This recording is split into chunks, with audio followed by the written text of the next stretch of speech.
Okay, here we go. Episode 43 of Red versus Blue. My name is Mike Stark. And I'm Keith Curry. Kamala Harris decided to jump into the lion's den this week. She jumped into a Fox News interview with Bret Baier. Well, Mike, kudos to you. You called it. You said the thing she needs to do to shake up the race is to go on Fox. Bret Baier was probably the best choice at Fox News. To her credit, she went on. It was only a 30-minute interview. She was late getting there, so they were really kind of rushed. But she went on, and what do you think? Well, I'll tell you what I think. First of all, I'm old, so let me premise it with that. So the interview was supposed to be on at a certain time, whenever it was supposed to be on. So I laid down to take a nap, and I slept through it. So I thought, well, I'll go to the internet and I'll check out what's going on. So I went to the internet, and Fox had put one clip up at that point, and it was the immigration question. So I watched that, and I thought, uh-oh, she didn't do too well there. She didn't have much to work with because the policies of the Biden administration have been so horrible. I then went to live TV, and even Fox is saying how great she did. And I'm thinking, what did I miss? So then I watched the whole interview. She did improve after that question, it seemed like, and kind of made Bret Baier impotent to some degree. That was my feeling. And he wasn't exactly on his game, I didn't think. And it could have been because they were running late and all of that. He wasn't on it, in my opinion. What were your thoughts? Well, we've watched Tim Walz and we've watched J.D. Vance and we watch Donald Trump pretty much every day go on TV and not answer questions that are asked to them and try and avoid saying anything that would suggest that they were ever wrong in their entire life ever. And Harris, because she hasn't done a lot of interviews, hadn't really suffered from that. But then she gets on, as you say, and she gets asked first out of the box the immigration question, and then later the trans surgery for prisoners question. And she just simply can't say words to the effect of, yeah, we changed the policy when we got in there. We were in the middle of COVID. It wasn't a big deal because COVID went away. Immigration went up. Right. We changed the policies. We decided that we needed to fix it. So now immigration is at a lower level than it's been. And so we responded to the situation on the ground. That would have been a good answer. Instead, She sat there and sort of refused to acknowledge that their policy, as you point out, had been a failure. And that diminishes her credibility. The immigration and the trans prisoners surgery thing were the two lead questions. I agree with you. Baier sort of got into the woods on Trump and his despicable comments and that kind of thing. And she did recover a little bit. She showed up to the debate late, so there was not a lot of preparation. It was about 25 minutes, which is not time enough for a presidential candidate to have a real dialogue on issues, particularly in an environment where she's asked challenging questions for fundamentally the first time in the campaign. I do give her credit for showing up. She did draw a distinction between herself and Joe Biden. I think that was important for her to say. A lot of people were listening to see that. Right. And so, good for her for doing that. Did it move the needle? I don't think it did. So no. I think she's still got some wood to chop. Yeah, I think that Bret Baier has always been somebody. In fact, I was talking to my wife this morning. I always was the one that would say, well, Bret Baier, he's the guy at Fox that's pretty straightforward about doing news.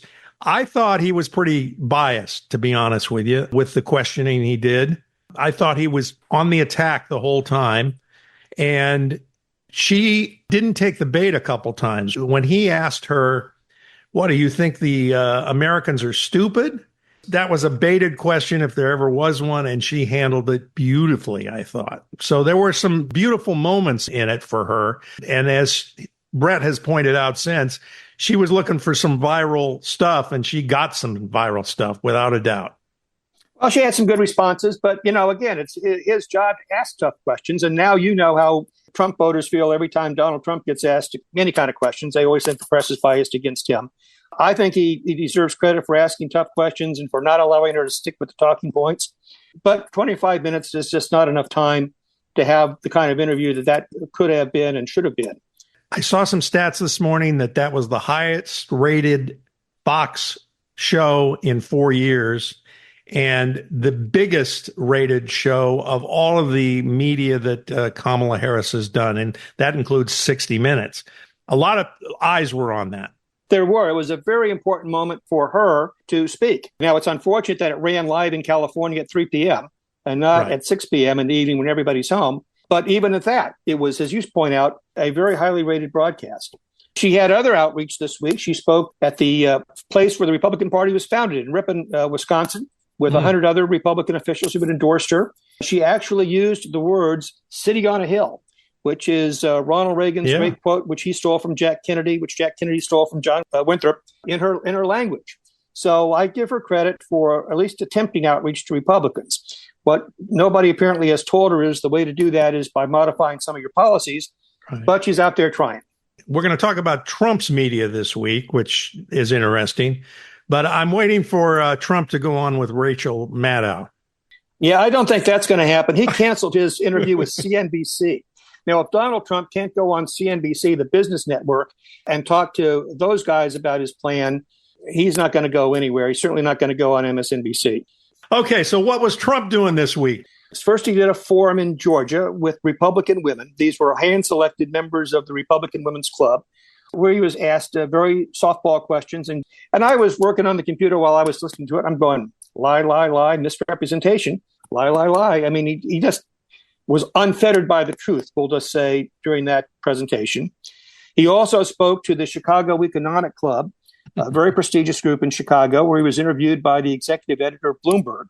Now, Bloomberg is probably the most prestigious financial news source in the world. Everybody on Wall Street, the mark of success is to have a Bloomberg terminal on your desk so you can get up-to-the-minute news and financial markets and all of the ability to pull up stock data. And was asked tough questions about his economic policy, and he basically said, "You're stupid, and the Wall Street Journal is stupid. And anybody that doesn't agree with me that tariffs are the greatest thing in the world is stupid." And so he missed an opportunity there. And then finally, he did an event.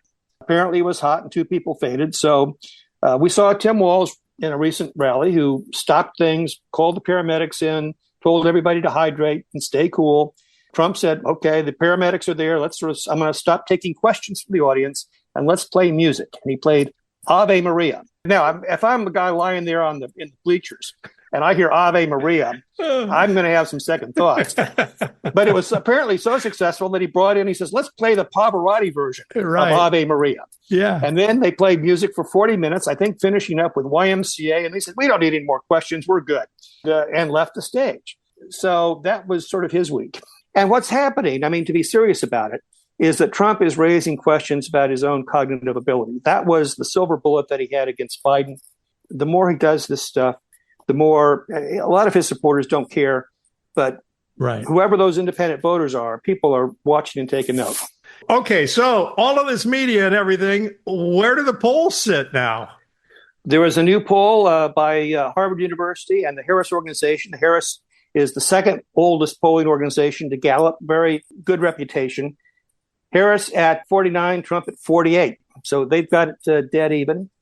47% of the people think the economy is getting worse, 28% getting better.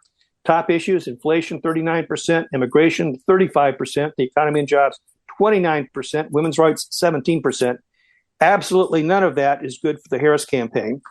14% are telling people that they're undecided. I think that number is inflated. Nobody can imagine why anybody is undecided, but people are saying that.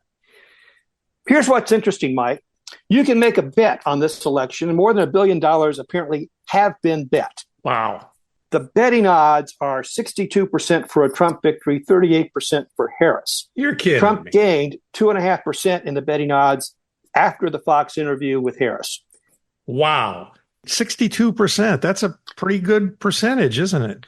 It is. So I don't know if people think they're betting the long shot or they're betting the favorite or how they're betting.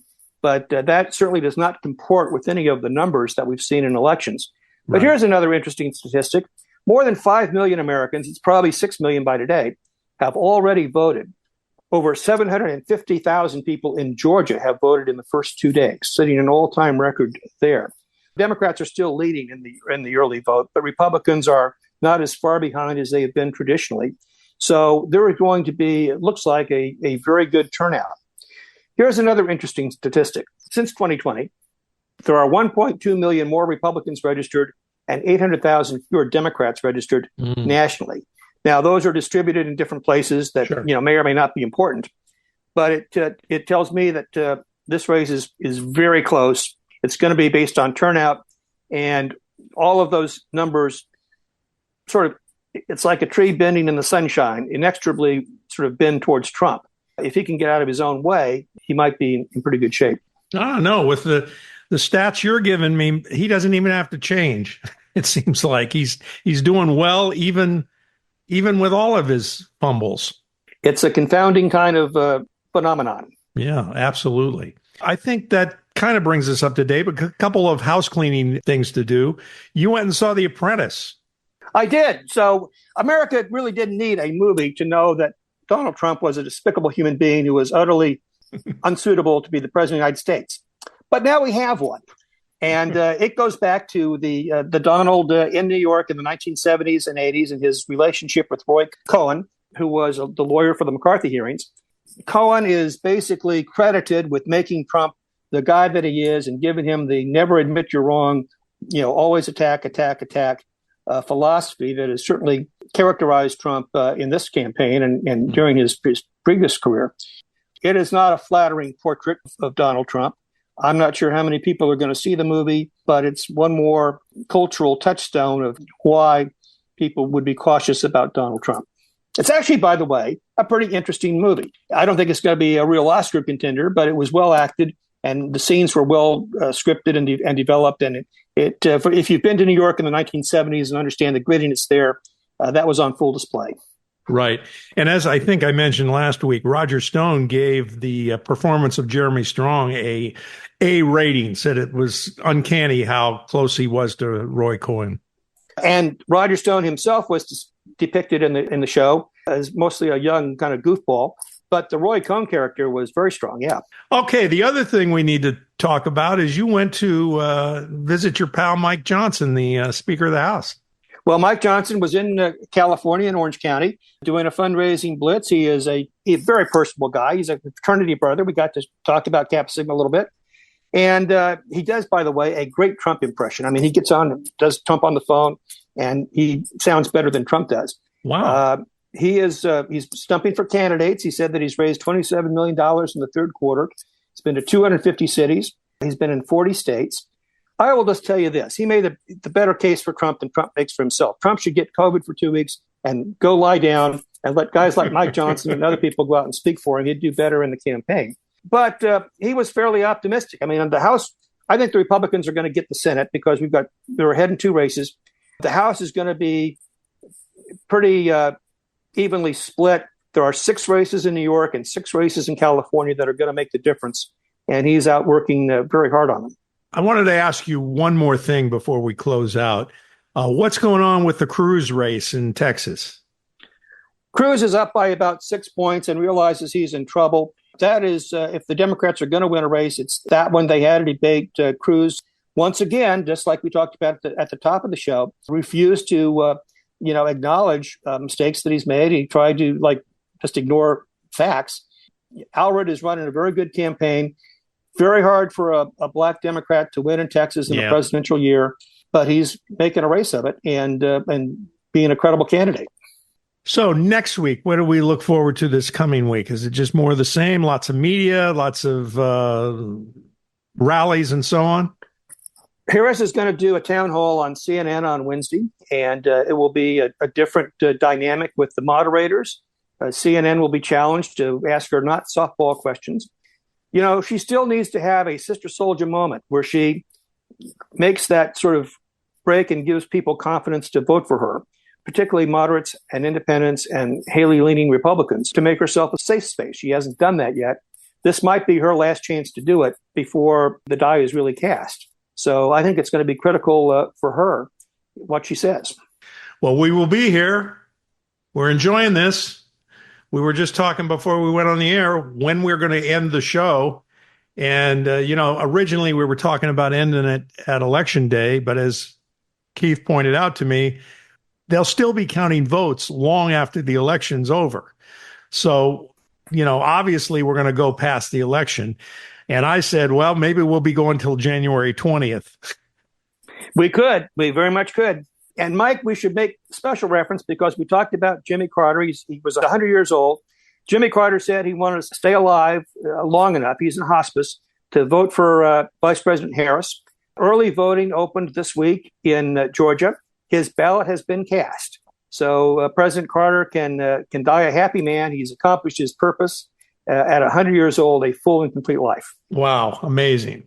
All right, that's going to do it for another edition of Red versus Blue. We will be back again next week. Be sure and like our Facebook page. Give us a 5-star rating, if you would, on iTunes and any place else that they take a rating. And we appreciate you listening to the show. We try to make it fun. We try to make it informative and make it quick so that you're in and out and on to something else, on to your life, which is what we all want to do. So thanks for joining us. We'll see you again next week for another edition of Red versus Blue. Stay safe, everybody. Thank you.